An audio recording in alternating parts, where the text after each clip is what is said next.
Hello students, स्वागत है LDC classes में, लीलावती देवी क्लासेस। सो स्टूडेंट्स, अगर आप चैनल पर फर्स्ट टाइम विजिट किए हैं तो इस चैनल को सब्सक्राइब कर लीजिए, बगल में बेल आइकन को दबा लीजिए ताकि आपको पल पल का नोटिफिकेशन मिलता रहे।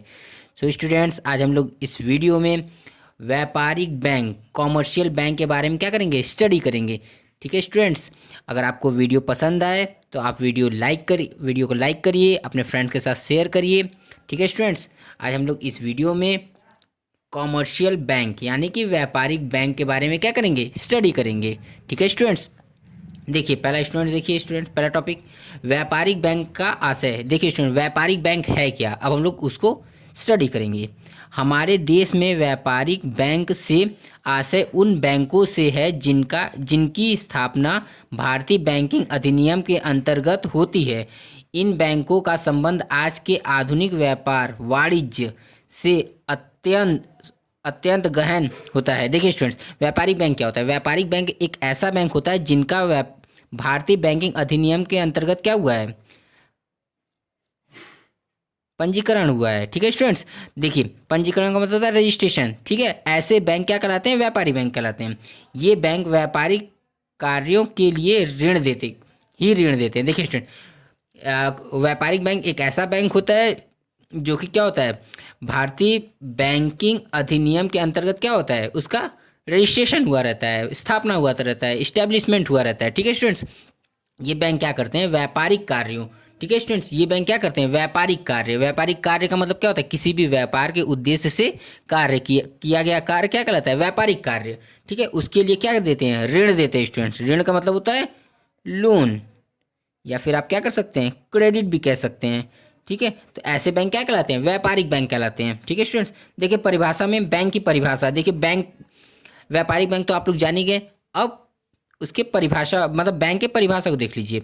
बैंक वह संस्था है जिसकी ऋण अन्य ऋणों के परस्पर भुगतान के लिए विस्तृत रूप से स्वीकार किए जाते हैं। देखिए स्टूडेंट, बैंक वह संस्था है, बैंक क्या है, एक ऐसा संस्था है जहाँ पे जिसकी ऋण अन्य ऋणों के परस्पर भुगतान के लिए विस्तृत रूप से स्वीकार किया जाए। देखिए स्टूडेंट, बैंक क्या है, बैंक एक ऐसा संस्था है जहाँ पे क्या होता है, कस्टमर्स यानी कि अकाउंट होल्डर्स के क्या लिए जाते हैं, उनके पैसे एक्सेप्ट किए जाते हैं, डिपॉजिट किए जाते हैं, और उन्हीं पैसों को क्या करते हैं, हम लोगों को ज़रूरत अनुसार क्या करते हैं, उनको लोन देते हैं। ठीक है स्टूडेंट्स, तो वो संस्था है जहाँ पे क्या होता है, डिपॉजिट यानी कि स्वीकार को मतलब पैसे को क्या किया जाता है, स्वीकार किया जाता है, और किसी अन्य को जरूरत अनुसार ऋण दिया जाता है। ठीक है स्टूडेंट्स, देखिए बैंक के आप प्रकार देखेंगे।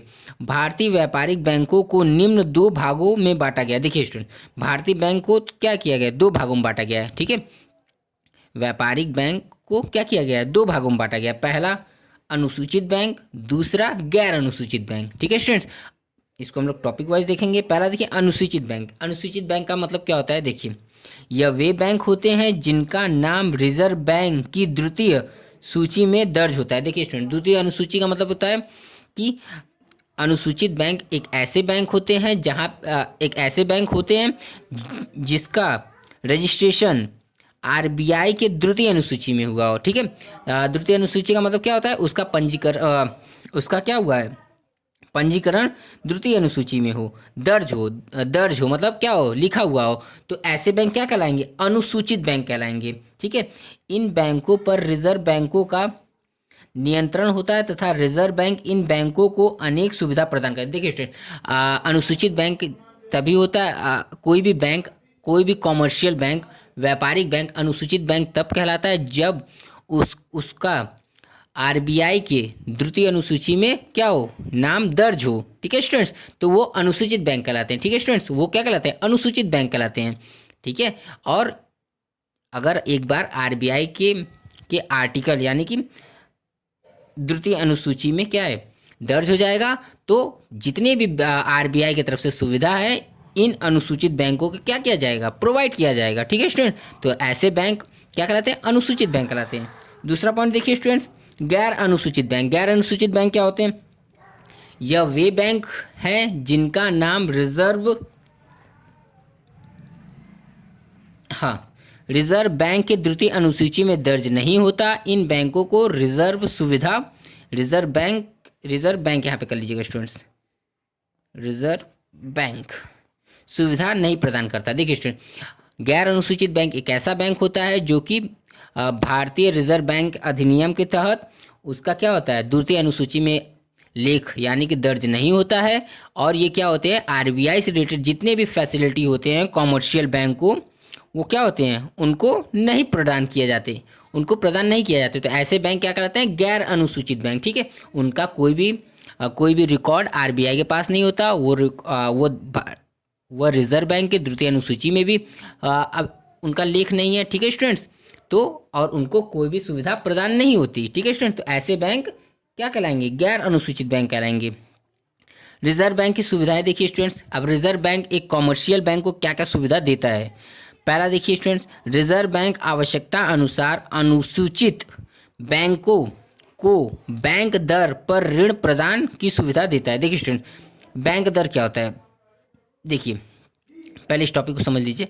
बैंक दर क्या होता है, देखिए स्टूडेंट, बैंक दर का मतलब होता है इंग्लिश में देखा जाए तो बैंक रेट। ठीक है स्टूडेंट्स, बैंक रेट इसको कहते हैं।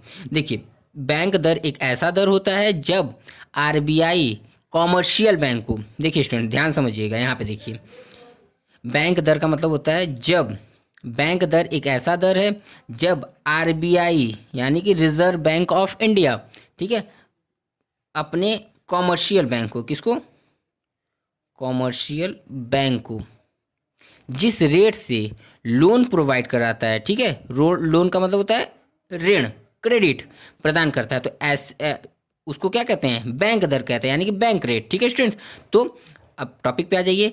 रिजर्व बैंक आवश्यकता अनुसार अनुसूचित बैंक, यानी कि अनुसूचित बैंक भी अभी हम पीछे बताए ना, अनुसूचित बैंक एक ऐसा बैंक होता है जिसका लेख आरबीआई के द्वितीय अनुसूची में हुआ होता है, तो वो ऐसे बैंक अनुसूचित बैंक कहलाते हैं। ठीक है, वैसे कॉमर्शियल बैंक जिनका रिकॉर्ड आरबीआई के पास हो, वो द्वितीय अनुसूची में शामिल हो, तो आरबीआई के पास क्या है, अनुसूचित बैंकों का रिकॉर्ड है, वो कॉमर्शियल बैंक को लोन दे, अगर कॉमर्शियल बैंक को लोन की ज़रूरत है तो ये क्या करेंगे, बैंक रेट के हिसाब से क्या करेगा आरबीआई, उनको लोन की सुविधा देता रहेगा। ठीक है स्टूडेंट्स, तो ये क्या है, रिजर्व बैंक की सुविधा है, किसके लिए, कॉमर्शियल बैंक के लिए। ठीक है, व्यापारिक बैंक के लिए। दूसरा देखिए स्टूडेंट्स, अनुसूचित बैंक समादोहन गृह का सदस्य हो जाता है, क्लियरिंग हाउस, इसको कहते हैं क्लियरिंग हाउस। ठीक है स्टूडेंट्स, अनुसूचित बैंक का मतलब होता है ऐसे बैंक, अभी हम पीछे पढ़ाए ना, ऐसे बैंक जो आरबीआई के द्वितीय अनुसूची में शामिल हो। ठीक है, तो क्या करता है, उनको क्लियरिंग हाउस की भी सुविधा क्या में देता है, आरबीआई देता है। ठीक है, क्लियरिंग हाउस का मतलब क्या होता है, अगर कोई भी परेशानी हो, किसी प्रकार का फ्रॉड हो, तो आरबीआई क्या करेगा, उसे सेटल करेगा, सेटल डाउन करेगा। ठीक है स्टूडेंट्स, अब देखिए व्यापारिक बैंकों का कार्य, एक व्यापारिक बैंक का क्या कार्य है, कार्य का मतलब होता है फंक्शन, वर्क।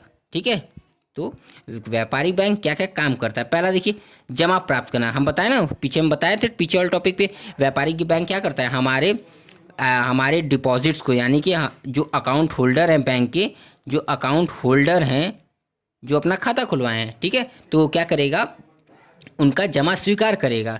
पहला काम तो व्यापारिक बैंक यही करता है। जो हमारे आसपास जो बैंक होते हैं, जैसे बैंक ऑफ बड़ौदा, एसबीआई, ठीक है, पंजाब नेशनल बैंक, और कह सकते हैं कि आईसीआईसीआई, तो ये तमाम तरीके के जो बैंक है, ये कौन से बैंक है स्टूडेंट्स, व्यापारिक बैंक है। ये कौन से बैंक है, व्यापारिक बैंक है। तो इनका काम होता है पहला ग्राहकों का, यानी कि जो अकाउंट होल्डर है उनको ग्राहक भी कहते हैं, ग्राहकों के जमा को स्वीकार करना। ठीक है स्टूडेंट्स, और दूसरा कार्य है ऋण प्रदान करना, मतलब उनको आवश्यकता अनुसार लोन देना। ठीक है स्टूडेंट, थर्ड पॉइंट है प्रतिनिधि के रूप में कार्य कर। प्रतिनिधि का मतलब होता है जो क्या होता है, जो उनका जो भी बैंक में लोन का सुविधा है, लोन की पॉलिसी है, कोई भी अन्य प्रकार की पॉलिसी है जो कि ग्राहक से रिलेटेड हो, उनके अकाउंट होल्डर से रिलेटेड हो, तो उनका भी क्या करता है, कार्य करता है। ठीक है स्टूडेंट्स, तो आज के वीडियो में इतना ही। ये बहुत छोटा चैप्टर था स्टूडेंट्स। अगर आपको वीडियो पसंद आया तो वीडियो को ज़रूर एक लाइक करिए और अपने फ्रेंड्स के साथ ज़रूर शेयर करिए। अगर आप चैनल को फर्स्ट टाइम विजिट किए हैं तो इस चैनल को सब्सक्राइब कर लीजिए,